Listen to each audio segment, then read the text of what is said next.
और बड़ी खबर है झुंझुनू से। झुंझुनू में भाजपा प्रदेश कार्य समिति की बैठक। भाजपा प्रदेश कार्य समिति की बैठक का आज दूसरा दिन है। 5 चरणों में ये प्रदेश कार्य समिति की बैठक आयोजित हो रही है। पहले चरण में प्रदेश कार्यकारिणी की बैठक होगी। झुंझुनू के 42 मंडलों में प्रवास पर गए मंडल प्रभारी रिपोर्ट सौंपेंगे। बैठक में 500 से अधिक बीजेपी नेता भाग ले रहे हैं। विधानसभा चुनाव की रणनीति को लेकर इसमें महामंथन होगा। शेखावाटी में पार्टी की मजबूती को लेकर भी चर्चा होगी।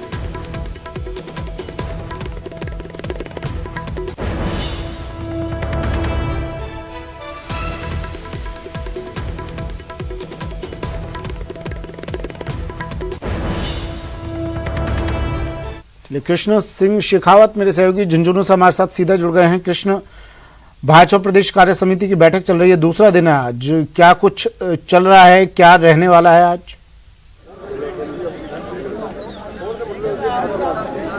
जी सुमित, मैं आपको बता दूं कि झुंझुनू के 42 मंडलों पर प्रवास पर गए 11 सांसद और 31 विधायक और उनके सह प्रभारियों का जो आने का सिलसिला है वो लगातार यहां से शुरू है और वो अपनी प्रदेश कार्य समिति की बैठक में झुंझुनू विधानसभा के 42 मंडलों की रिपोर्ट है वो प्रदेश प्रभारी अरुण सिंह जी के सामने रखेंगे। और ये आप देख सकते हैं तस्वीरों में कि जिस हॉल में बैठक आयोजित होनी है वहाँ पर जो तमाम पदाधिकारियों का वो आने का सिलसिला है वो लगातार जारी है और करीब 500 भाजपा पदाधिकारी हैं वो इस प्रदेश कार्य समिति की बैठक में भाग लेंगे। और ये आज की बैठक है ये 5 चरणों में होगी। पहले चरण में प्रदेश कार्यकारिणी की बैठक होगी, उसके बाद दूसरे चरण की बैठक है उसमें प्रदेश कार्यकारिणी के सदस्य, जिला अध्यक्ष और जिला प्रभारी जो है इस बैठक में भाग लेंगे। और आगामी विधानसभा चुनाव की रणनीति के साथ साथ शेखावाटी में भाजपा की स्थिति को कैसे मजबूत किया जाए इस पर भी मंथन होगा। साथ ही सरदार शहर उपचुनाव को लेकर भी रणनीति बनाई जाएगी। जी, रणनीति बनाई जाएगी। शेखावाटी में पार्टी की मजबूती को लेकर चर्चा होगी, आगामी चुनाव को लेकर बात होगी। कौन कौन से प्रमुख चेहरे ऐसे हैं जो आज पहुंच चुके हैं वहां आपको दिखाई दे रहे हैं? अगर आपकी बात हो सके उनसे आप बात कर सके।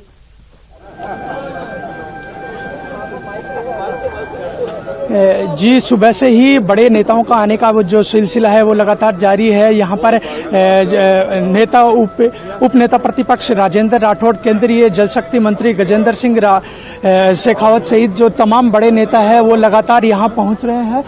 और मेरे साथ यहाँ पर जो है वो विधायक कालीचरण सराफ मौजूद हैं। तो सर नमस्ते। अच्छा, नमस्ते सर, क्या कुछ रहेगा आज की बैठक में? अब क्या कुछ रहेगा ये तो जब मीटिंग होगी तब पता लगेगा। चुनाव की व्यूह रचना बनाई जाएगी। जो 1 साल बाद चुनाव होने वाले हैं विधानसभा के, उसकी रणनीति पर विचार होगा।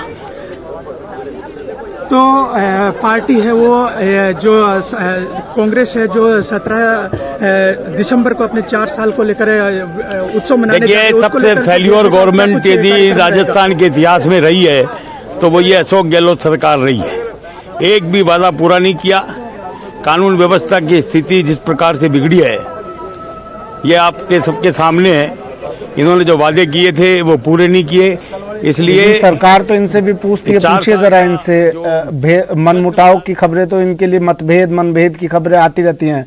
कांग्रेस बार बार सवाल उठाती है इन पर।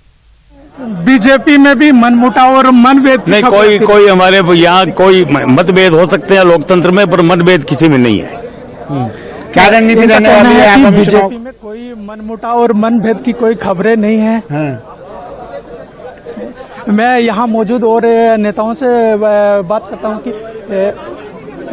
जो आगामी चुनाव वाले जिला प्रमुख कोटा जिला प्रमुख हमारे साथ मौजूद है। आगामी चुनाव को लेकर क्या कुछ रणनीति रहने वाली है?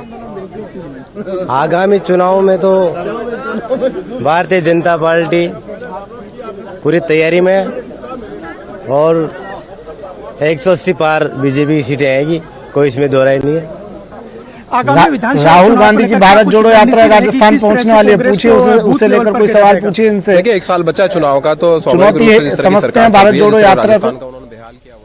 उसको लेकर तो भारतीय जनता पार्टी हमेशा रणनीति बनाती है और हमेशा ही सड़क पर संघर्ष करने की बात करती है। अब तो लगभग 1 साल बचा है, तो भारतीय जनता पार्टी सड़कों पर सरकार के खिलाफ संघर्ष करेगी। राहुल गांधी की भारत जोड़ो यात्रा राजस्थान में प्रवेश करने वाली है, क्या ये भारत जोड़ो यात्रा चुनौती रहेगी, किस तरह से देखते हैं इसको? देखिए, राजस्थान महिला दुष्कर्म में पूरे देश में नंबर 1 पर है, महिलाओं में अत्याचार में नंबर 2 पर है, दलितों के अत्याचार में नंबर 1 पर है।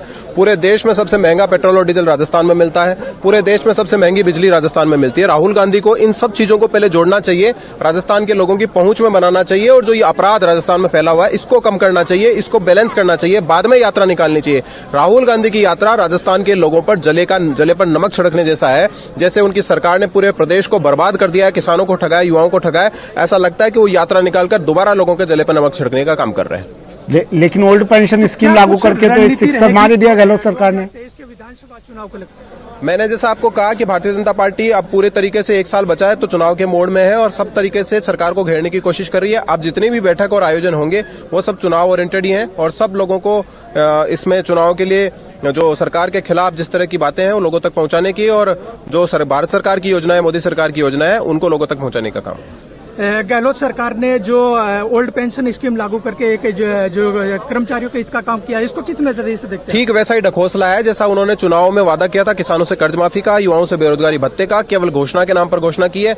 गहलोत सरकार का क्या जा रहा है? जो सरकार 10 साल बाद आएगी, 18 साल बाद आएगी, 20 साल बाद आएगी, उसको ही सबको काम को करना है। उनको केवल घोषणा करनी थी, कर दिया, उसका कोई जमीन पे इम्पैक्ट नहीं है। ठीक है, ठीक है। ये इनका कहना है कि जो कांग्रेस सरकार की ये जो ओल्ड पेंशन स्कीम है ये एक ढकोसला है और यहाँ पर लगातार तमाम बड़े पदाधिकारी हैं, उनके आने ठीक है, शुक्रिया कृष्ण। तमाम जानकारी के लिए, तस्वीरें दिखाने के लिए नजर आप बनाए रखिएगा। अपडेट आप